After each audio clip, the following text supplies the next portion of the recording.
सुजानपुर शहर के ward number 1 में बने रिहायशी मकान पर एक बड़ा पेड़ गिर गया। अचानक इस बड़े पेड़ के मकान के ऊपर आ जाने से मकान मालिक को भारी नुकसान हुआ है। गनीमत यह रही कि जिस समय हादसा हुआ उस समय परिवार के सदस्य घर के भीतर नहीं थे।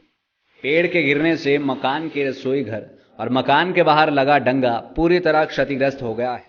जानकारी देते हुए मकान मालिक मीरा देवी ने बताया कि उनके घर के मकान के पीछे एक बड़ और पीपल का पेड़ इकट्ठा लगा हुआ था।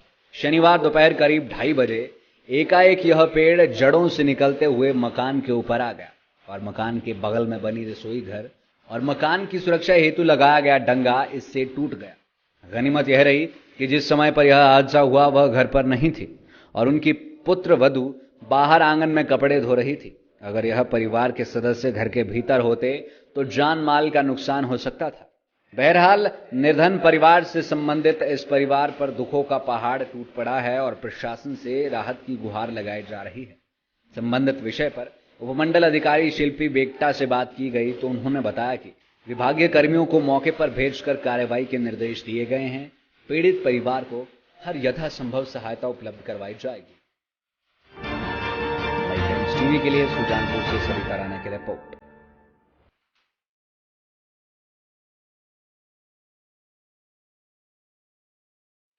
सुजानपुर शहर के वार्ड नंबर 1 में बने रिहायशी मकान पर एक बड़ा पेड़ गिर गया। अचानक इस बड़े पेड़ के मकान के ऊपर आ जाने से मकान मालिक को भारी नुकसान हुआ है। गनीमत यह रही कि जिस समय हादसा हुआ उस समय परिवार के सदस्य घर के भीतर नहीं थे। पेड़ के गिरने से मकान के रसोई घर और मकान के बाहर लगा डंगा पूरी तरह क्षतिग्रस्त हो गया है। जानकारी देते हुए मकान मालिक मीरा देवी ने बताया कि उनके घर के मकान के पीछे एक बड़ और पीपल का पेड़ इकट्ठा लगा हुआ था। शनिवार दोपहर करीब 2:30 बजे एकाएक यह पेड़ जड़ों से निकलते हुए मकान के ऊपर आ गया और मकान के बगल में बनी रसोई घर और मकान की सुरक्षा हेतु लगाया गया डंगा इससे टूट गया। गनीमत यह रही कि जिस समय पर यह हादसा हुआ वह घर पर नहीं थी और उनकी पुत्र वधू बाहर आंगन में कपड़े धो रही थी। अगर यह परिवार के सदस्य घर के भीतर होते तो जान माल का नुकसान हो सकता था। बहरहाल निर्धन परिवार से संबंधित इस परिवार पर दुखों का पहाड़ टूट पड़ा है और प्रशासन से राहत की गुहार लगाई जा रही है। संबंधित विषय पर उपमंडल अधिकारी शिल्पी बेगटा से बात की गई तो उन्होंने बताया कि विभागीय कर्मियों को मौके पर भेजकर कार्रवाई के निर्देश दिए गए हैं। पीड़ित परिवार को हर यथासंभव सहायता उपलब्ध करवाई जाएगी।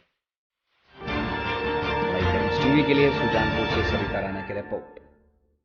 हिमाचल की सबसे बड़ी ऑटो डीलरशिप गोयल मोटर्स में नौकरी करने का सुनहरा अवसर सोलन, शिमला, सिरमौर और किन्नौर में चाहिए sales executive, service executive, field executive, motor mechanic और ड्राइवर। शानदार करियर संभावनाएं व इंडस्ट्री में बेहतरीन सैलरी पैकेज। तो आज ही कॉल करें 9418035372 पर और ईमेल से भेजिए अपना बायोडाटा hr@goyalmotor.com पर।